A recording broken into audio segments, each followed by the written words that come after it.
Hello everybody, Hepcat Harley here, and something different this time.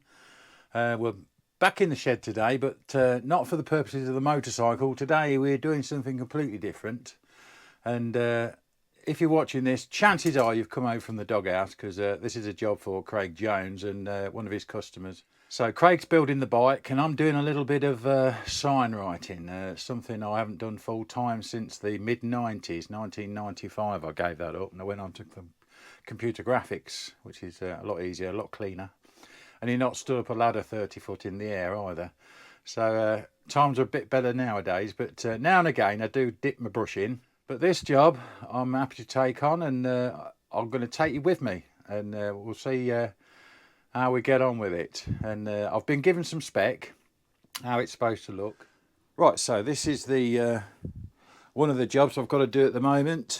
Right, hopefully you can see that. It's a little bit of lettering, RASC, just going on the mudguard there. Right, so I've been in the kitchen, I've raided, because I ain't done this for so long. I'd never keep any kit now, you see, so I've had to start again. So I've got a couple of tins, and I'll explain what they, well, I know, you know what they are, coconut milk, and what's that one? Rice pudding. Well, Mandy's had that, so that's gone. I've just emptied these out now. That one was out of date from 2 years ago, so that's good riddance to that. That went down the drain. But that's for putting my paint in. That's a trick we always used to do, is just cut most of the way around the tin, bend that out, and we just bend the edges in. Hard to do one hand, but just bend the edges in so the paint runs back into the tin. I've had to dig this out of the lockup, because I say I don't use these very often, but these are a basic selection of all sizes. I don't know if you can see them, but they're all greased up. They've been greased up for donkey's years, these have, and they very rarely get used in anger. That's the make. Rights of Limb, Cheshire, they are. Sable series. This is my old box. This is from the 80s, you know. Rights of Limb again. Some of these are quite new, you know. That's a number 10, I think. It's quite new, number 10. Again, there's all sorts in here, from fine brushes for doing honours boards with, and up to big stuff, you know, for doing sides of lorries, and a filling brush there, you see, Rights of Limb, 1 inch. That's a nice brush, that is. I forgot I got that one. This is my kit for gilding gold leaf. There's a few tools I've made up for spinning, engine turning gold leaf and stuff like that. I use this felt for that usually. Yeah, some bits of gold there, those spare bits from the honours boards. Probably ought to chuck them because they're not much good for much. More burnishing tools. Oh, that's a guitar slide there. That's a guitar slide. I forgot I had that as well. That's nice, yeah.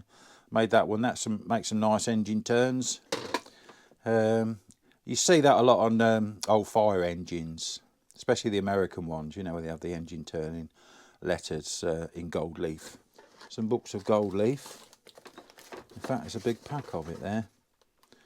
I did a job for a tea lorry, a 1929 Sentinel DG6, and I bought about 80 books of gold leaf and had some spare at the end.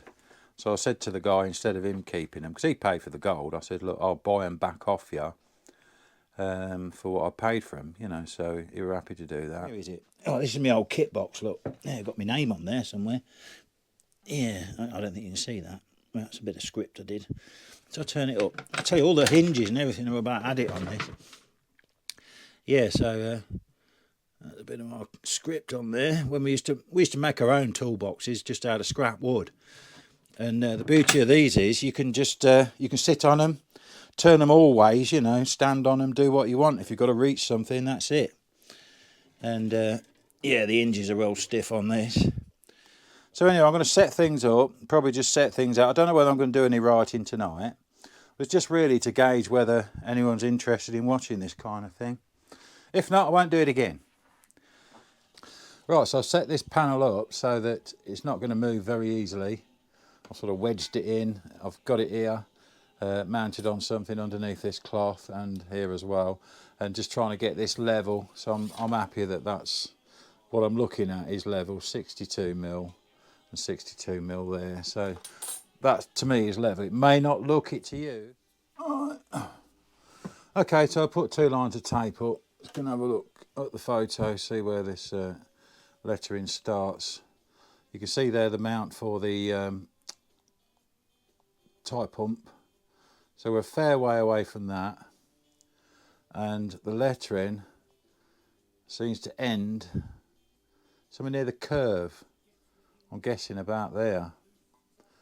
So we're going to say that's where it ends, and it starts about there. So can we get RASC in that distance? RASC.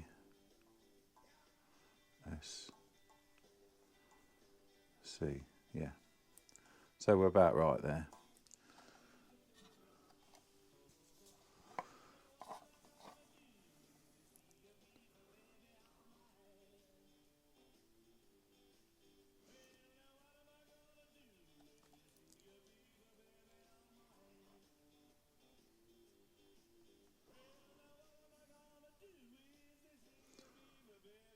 Keep doing it till we get it right. Nice straight line, that's what we want. Nice and upright. Okay, just have a look at the shape that's in the centre of the R. Quite rounded, quite thin on the top where you come out. So just start that off. Yeah, I think it's all right.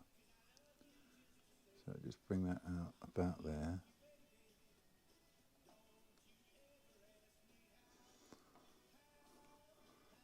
Finish it level.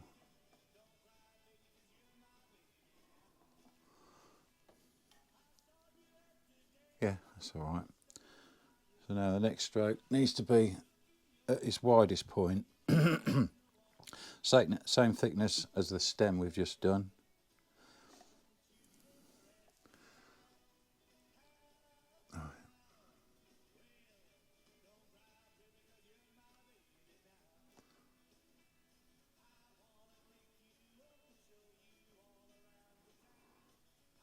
Struggling a bit with that.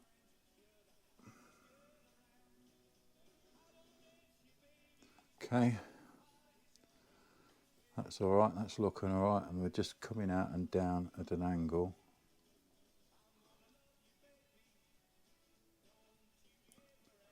Like that. And that's coming out of there, like that. That looks about right for that R. Just touch it in again, just so it flows out nice. You've not got big runs in it or anything. And it might cover in one if you do that as well. You've got to get them level. Because they look bloody awful. Another look at that S, quite a wide S. Make sure we're still stable. What you don't want is a letter that looks like it's chewing a toffee, you know, it's bigger at the top than it is at the bottom, or you've got to get the weight right as well. I'm just going to finish short of where we're going to cut it straight, because that's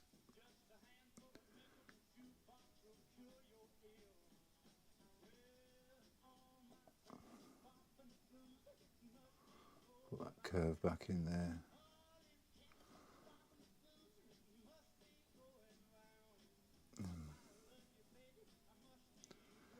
I think with letters as well, curved letters should be slightly bigger than the straight ones to make them look the same height.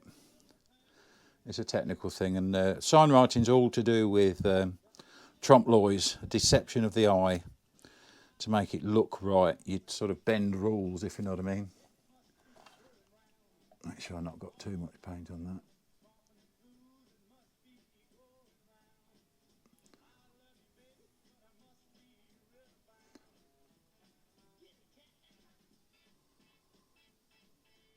This is the difficult bit. You can put a bit of tape down there, you know, down that edge, just to give it a really sharp edge. But all right. So on that, got a little trick. I need a knife. Hold on.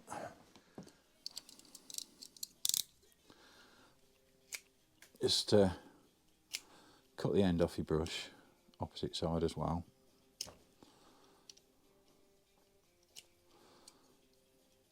Do it so you've got a nice edge. So you've got a nice little chiseled edge on there. Then you can just pick your best spot and just drag it down.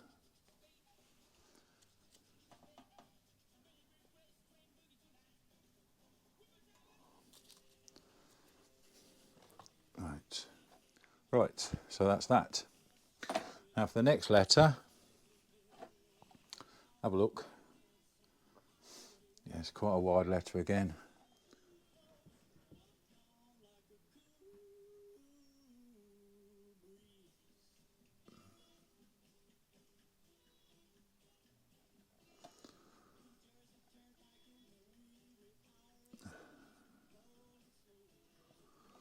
Have another look.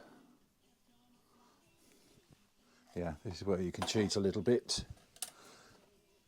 And I'm going to cheat a little bit. Just going to run a bit of tape back there.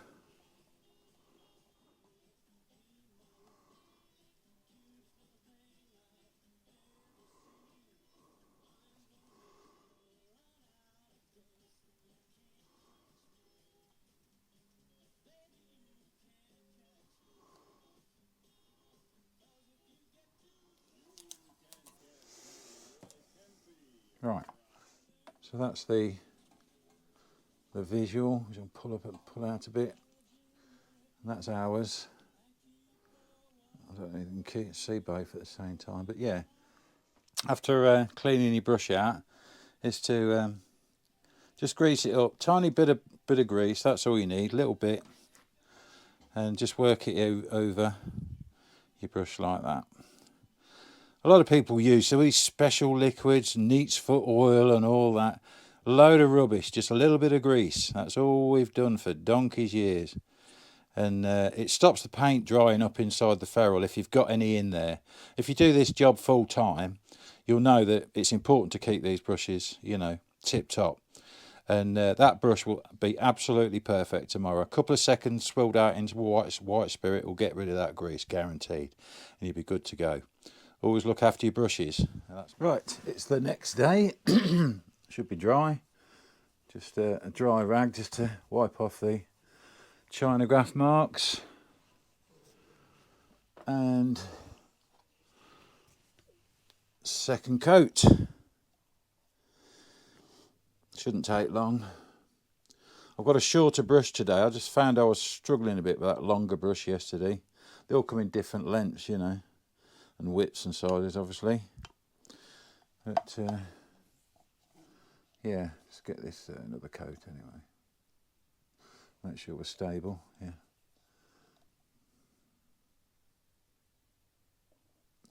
Bad workman blames his tools and all that. I do quite enjoy signwriting, really. Although I just prefer the time, you know, to do my own stuff than working for other people all the time. Which meant I couldn't do my own stuff, you know. Hot Rod never got finished, and straighten that up. There we go. So yeah, it's a toss-up, isn't it? Between doing stuff for other people and getting your own stuff done. And nowadays, I just like to do my own stuff. Good thing about second coating as well, you can just correct any little mistakes as you go around.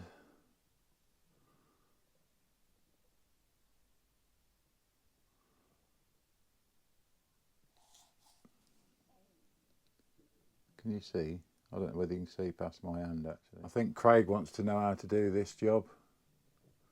So we'll perhaps have Craig in the either in the shed, or I'll go down his. We'll get a brush in his hand. That's it. That'll do. It's never going to be absolutely fantastically perfect like computer cut vinyls are or anything like that. But that's freehand signwriting. It's going to have little mistakes or whatever, if you can see any. You know, that's how it is. Right, so that finishes that little job off. RASC, I have no idea what that stands for, but it must be something wartime, obviously. Right, I'm going to clean my brush out and get back in home and do a bit more work on the computer, what I'm supposed to be doing. Okay, thanks for watching. Bye-bye.